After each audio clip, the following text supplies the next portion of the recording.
Dear friends, welcome back to the channel.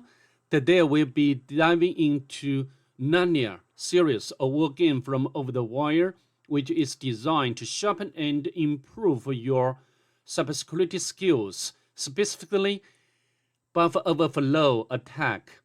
Before we get started, however, make sure to subscribe to my channel and give this video a thumbs up. It really helps the channel grow.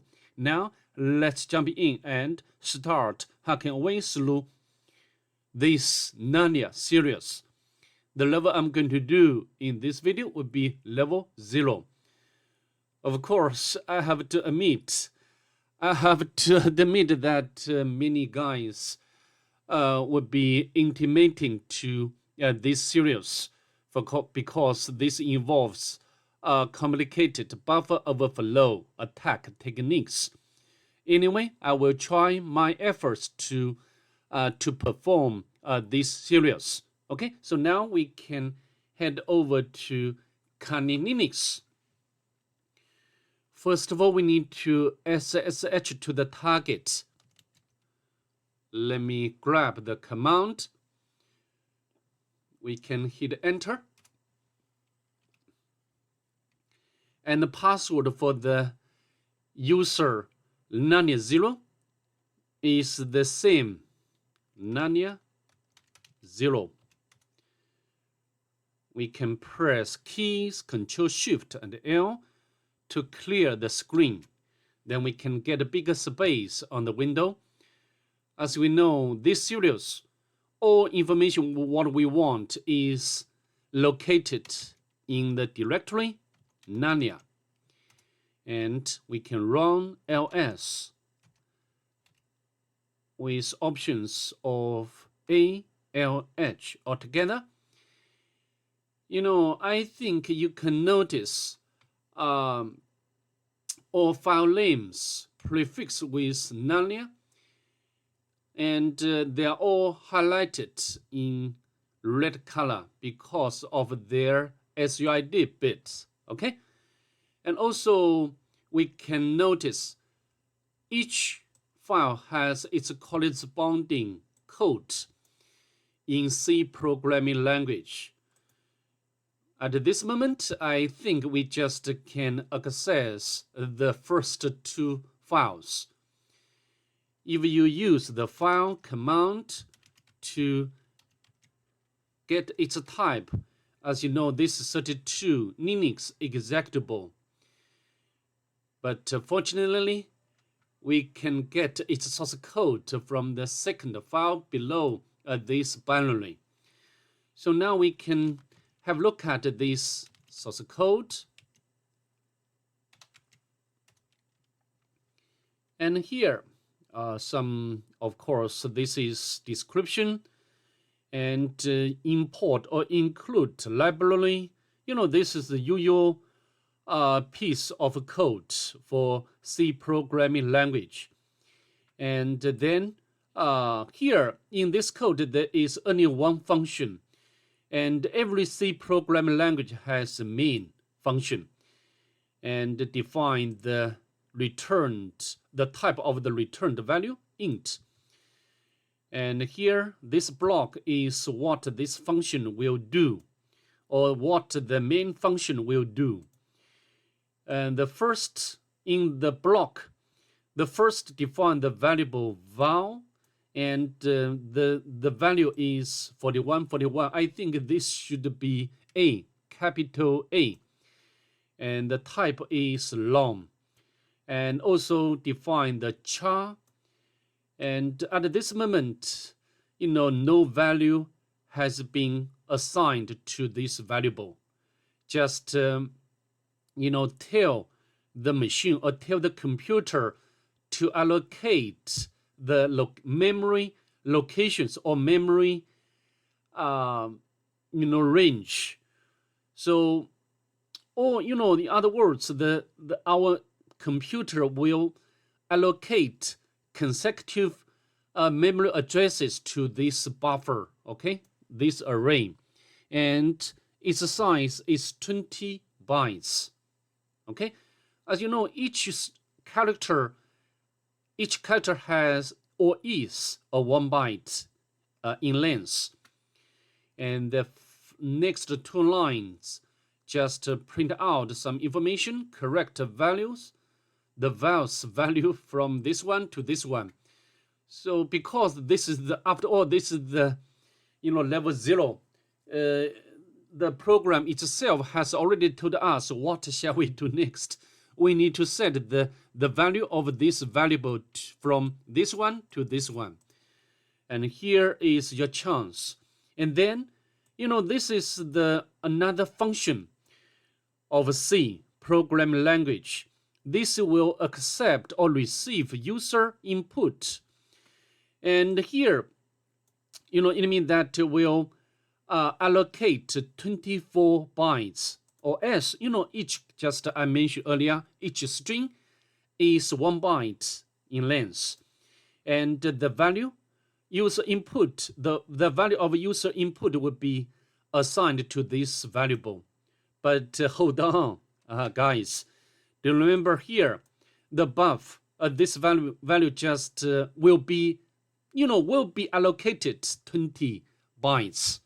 Okay, so if we can, if we can input or we can fit longer data, then this variable can hold, and then what will happen? Okay, so this is we can call it a buffer overflow attack. Okay, and next just print out the buffer value and also the val itself. Okay, so of course, if we didn't successfully change the value of this variable, and this will remain this value, right? 41. So if we can successfully manipulate the value of this variable to this one, and then we'll execute this function, and then we can get the shell. Also, you notice here, because this binary has SUID bit, this simply means when the current user Narnia 0 is run or executes this binary, will temporarily get the privilege of this, of this owner of this file, okay, or Narnia 1. And here we can get the shell. So in summary, if we can manipulate the value of this variable to this one, and then we can get the shell of the user Narnia 1, and then of course we can get the password for this user. Okay, so else just print out way off. Let me show you how we can run it. Like because currently in this series on OverTheWire, no Python 2. Okay, however, Python 3 is there on the target, so we can utilize Python 3 to generate the string which contains like 20 bytes. Okay, for example, we can print A20 parentheses, and we can use the pipe operator. Pipe operator means the output of previous command would be input of next command. Okay, so now Natas, or it's not Natas, Narnia 0. We can hit enter, and then the value of this variable stays the same. Okay, so we didn't get the shell what we want. So just I mentioned we need to exploit the function of scamp and also the limited space of this variable buff. But before we go there, I'd like to I'd like to share how the program get mapped to the computer's memory. As you know, every program needs to be mapped to the computer's memory, And let me use this, online surface to draw some figure so you can see more clearly. Okay, so usually, sorry, not this one. The program will be put or will be stored into a computer's memory using the data one type of data structure, or we can call it stack. And so every piece or every kind of information of a program will be stored into this stack. And for example, like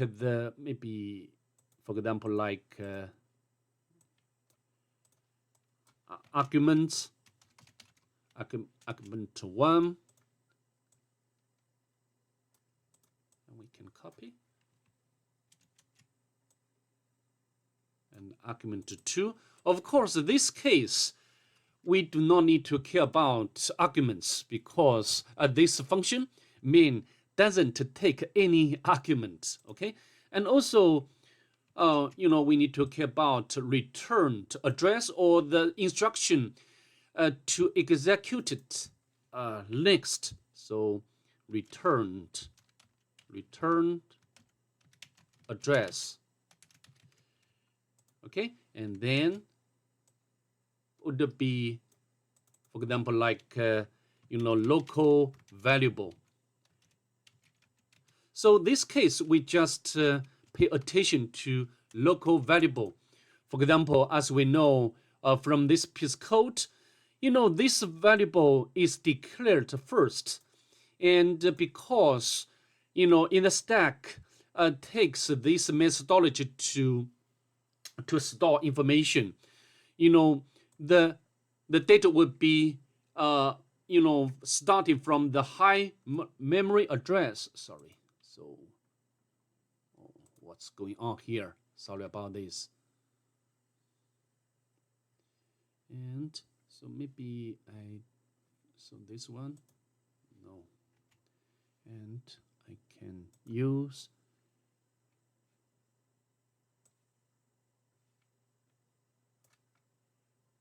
client.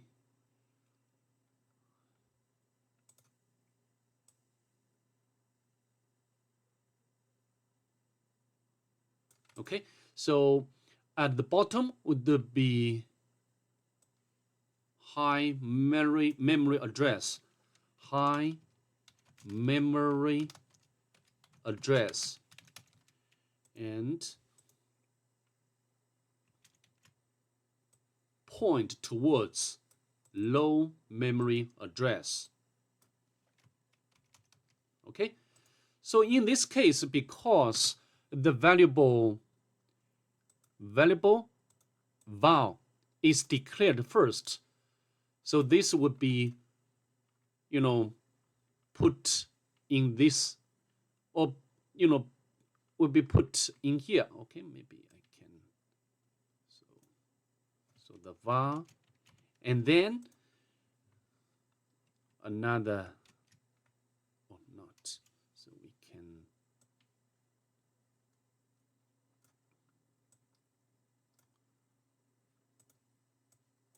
so local variable 2. In this case, would be buff. Okay.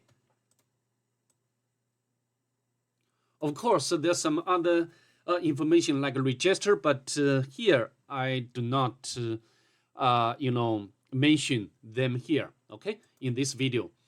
So, maybe I can.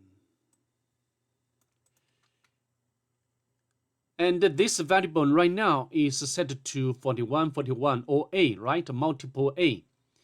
So if we can overflow this area, because this area just has 20 bytes of space, and the array will start from the low memory address to the high memory address.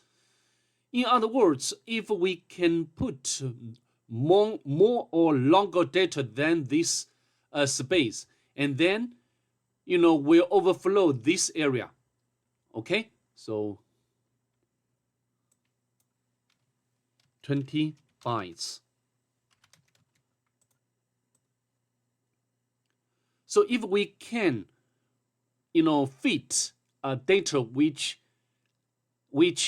has or which contains longer than 20 bytes, and then additional data would be put in here. In other words, this variable would be overwritten.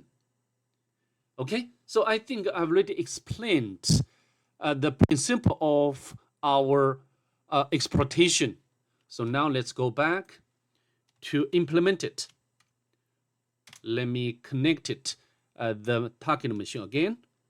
Narnia 0.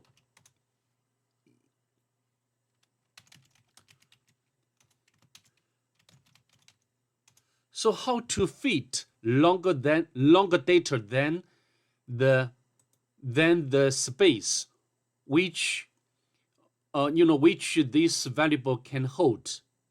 We can use Python, and as we know, Python 2 is not available, so we need to make use of Python 3 to generate such data. We can use Python 3, and no need to import, just print like A. So we can fit 24 bytes, and then you can see what will happen. We can pipe to this binary. Let's press enter. As you can see, we successfully overwrite the area of this variable val to 42 is B, stands B. So we have already successfully overflowed or conduct buffer overflow. However, this is not what we want. We want to get the share of the next level. So how to do? We need to use this data rather than B. Okay, because the program will check the value, matching this value. Okay, so how to do? We can use Python 3, and this is another problem. We cannot, if you think this, we need to use the bytes, for example, like a byte, this will not work. Let me show you. B, and another point. In our system, we'll take little endian mechanism. It means that the least significant data will be put first. So we need to use it this way: XEF, XBE, XAD, XDE. Okay, and tunnel to pipe to Narnia 0. However, this value is not what we input, right? So what's the problem? I think the problem is caused by Python 3. Python 3 by default will treat this as Unicode code. So I think this problem.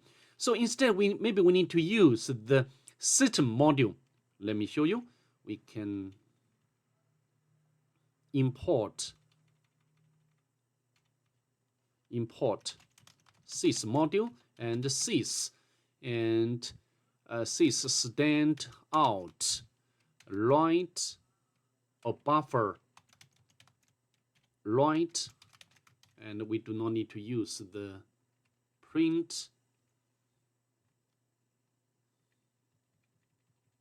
Let's press enter. As you can see, we successfully, overwrite this value to the area of this variable, but we didn't get the shell. So what's the problem?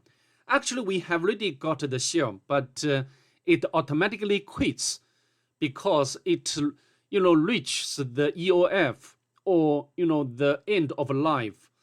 So this is the reason why the shell quits automatically.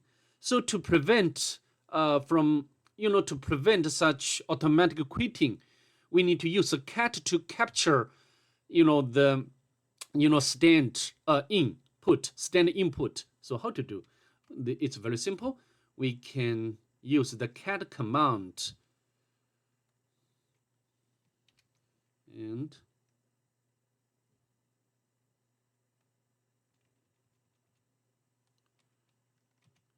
cat and parentheses. Now we can press enter.